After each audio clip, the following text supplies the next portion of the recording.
एक मिनट रुके, इसे जूम करें। हाँ, यहाँ पर।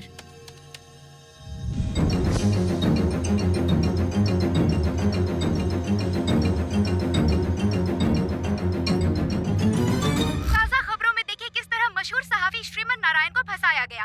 हम आपको दिखाएंगे कि आखिर किसने भानु का अगवा किया है। सीबीआई अफसर इस मामले की जांच क्यों नहीं कर पा रही है? क्या सीबीआई वो नहीं कर सकती जो एक जर्नलिस्ट कर सकता है? इस बात का खुलासा नहीं हुआ तो आवाम का सीबीआई से एतबार खत्म हो। मजाक बना रखा है हम सबका। इस पर जल्दी कोई कार्रवाई करें, फौरन रिपोर्ट बनाकर अदालत में पेश करें। जी बेहतर सर। दोनों वकीलों की दलीलें सुनने के बाद हम सीबीआई की रिपोर्ट से मुतमईन हैं कि श्रीमन नारायण पूरी तरह से बेगुनाह है। इसलिए ये अदालत पुलिस को हुक्म देती है कि वो श्रीमन नारायण को बाइज्जत बरी कर दे और श्रीमन नारायण को हुक्म देती है कि जब भी सीबीआई ने तलब करे तो वो पेश हों और तहकीकात में साथ दें।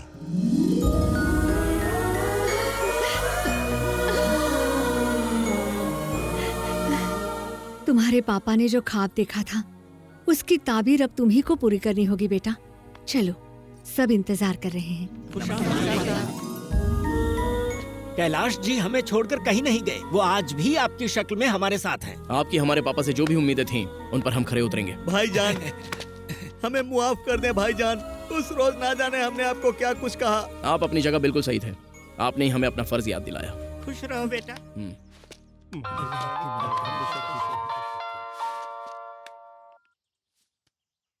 वो तीनों शहर से गायब हैं। उनके घर और दफ्तरों में ताले लगे हुए हैं। उनके फोन भी बंद आ रहे हैं। सर, हाँ?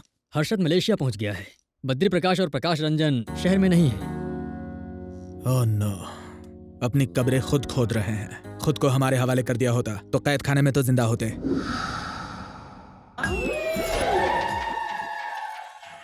खुद के सर पर तो कफन डालकर बैठा है। ये लगता है आपको भी कफन पहना कर रहेगा।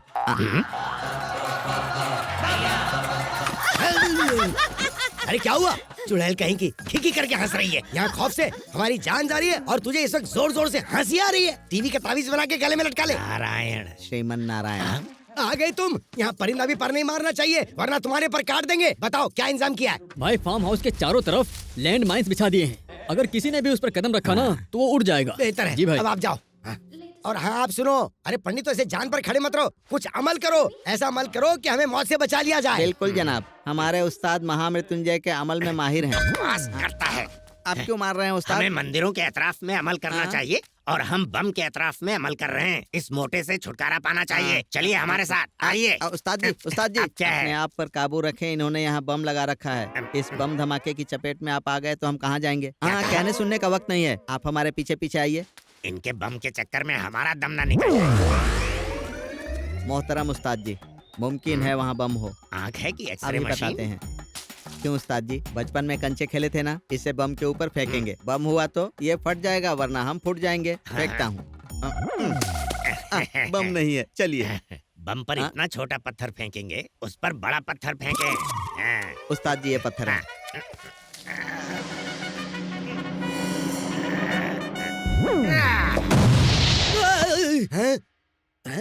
धमाके की आवाज, मतलब श्रीमान ने कदम रखा और वो धमाके में उड़ गया।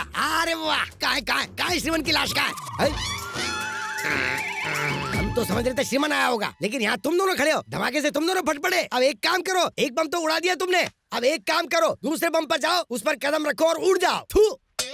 उस्ताद जी, हमारे कपड़ों की तरह किताब भी फट गई है। उनकी मनहूसियत तो हमने बहुत दूर की है, मगर अब अपने लिए कोई रास्ता देखना होगा। बम पर पैर रख दिया उन्होंने। ऐसी हालत हो गई है मानो राह में चलता कोई भिखारी हो। अब हमें तो ऐसा लगता है कि हमारी भी यही हालत होने वाली है। अरे मिजाजे खुदा, फटे जूतों से जिंदगी हो गई।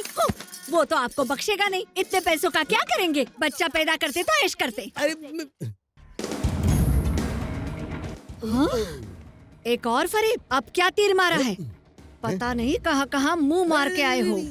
बद्री प्रसाद की नाजायज दुख्तर भानु ने डीएनए जांच करवाकर उनसे अपना रिश्ता साबित करने की ठान ली है। अरे रे रे, चलिए उनसे मर रूबरू गए। होकर आज हम सच जानते हैं। मैं अपने और अपने पापा के लिए लड़ रही हूँ। हाँ, मैं बद्री प्रसाद की नाजायज बेटी हूँ। अरे मत बोलना। आपके पास कोई सबूत है क्या? हाँ बताओ। मेरे पास एक ही सबूत है, मेरी माँ। हाँ तो माँ को बुलाओ ना। बेचारी नहीं रही। अच्छा वो चल बसी। इतने सालों तक आपने इस राज का खुलासा क्यों नहीं किया? मेरे पापा की इज्जत कायम रखने के लिए माँ ने कभी कुछ नहीं कहा। आखिरी सांस तक बात छुपा कर रखी। लेकिन वो तो बहुत ही घटिया इंसान है। बद्री प्रसाद ने जीते जी मेरी माँ को मार डाला। आपकी कभी उनसे मुलाकात हुई? नहीं, कभी नहीं। हुई ना? मुझे देखते ही उन्होंने गले लगा लिया था। नहीं, ये झूठ है। ये सच है, लेकिन मुझे अपना नहीं पाए। नहीं बेबी की बदौलत, लेकिन मुझे कुछ नहीं चाहिए, सिर्फ आपकी मोहब्बत चाहिए। वरना मेरी माँ को ऊपर जाकर क्या जवाब देंगे? बद्री प्रसाद आपके पापा हैं ये साबित करने के लिए आपके पास कोई सबूत है? अब ये फंसी। ये तस्वीर काफी होगी ना? हमारी गोद में कली नहीं खिलाने के बाद गुल खिलाकर आए हो। अरे इसकी शक्ल तो देखो, इसकी शक्ल हमसे कहाँ मेल खा रही है। इसका गुलगुलशन आप ही हो। तस्वीर को देखो। देखे गौर से देखें। देखो ये चेहरा इस चेहरे से कहीं से भी मेल खा रहा है क्या? सिर्फ रंग अलग है। उनकी नाक देखे, उनकी आंखें देखे, बिल्कुल आप जैसी हैं। तुझे पता ना कि हमारा बीपी हमेशा डाउन रहता है, तो हम कैसे इश्क करेंगे? बाहर वालियों के लिए तो बीपी अप रहता है, हमारे लिए बीपी डाउन। अरे ऐसा मत बोलो, तुम हमारी जाने मन हो। जाने मन कहकर जान ली है। रसगुल्ला, फाफड़ा, सांबर बताए कहाँ के आइटम है? उससे फोन लगाइए, हमें उससे बात करनी है। अरे उसका नंबर कहाँ से आएगा? अच्छा सुनो, हमारे पास उस चैनल का नंबर है, जरा उनसे बात करते हैं। हम आपको अच्छे से जानते हैं। हम बद्री प्रसाद बोल रहे हैं। क्या भाई, कोई भी आपके चैनल पर आकर कुछ भी बकवास करेगा और आप उसको चला देंगे? हमारा तलाक हो जाता तो बड़ी मुश्किल से तो हमें एक आदत बीवी मिली सर है। सिग्नल नालंदा जंगल से आ रहा है। चला के तो हमारी शुक्रिया। जिंदगी तबाह हो जाएगी।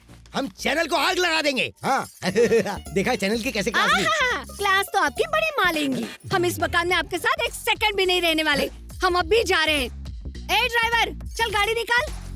थू, चुड़ैल कहीं की, सबसे ज्यादा तो यही टॉर्चर करती है। जाएं, उस ड्राइवर के साथ ही भाग जाएं।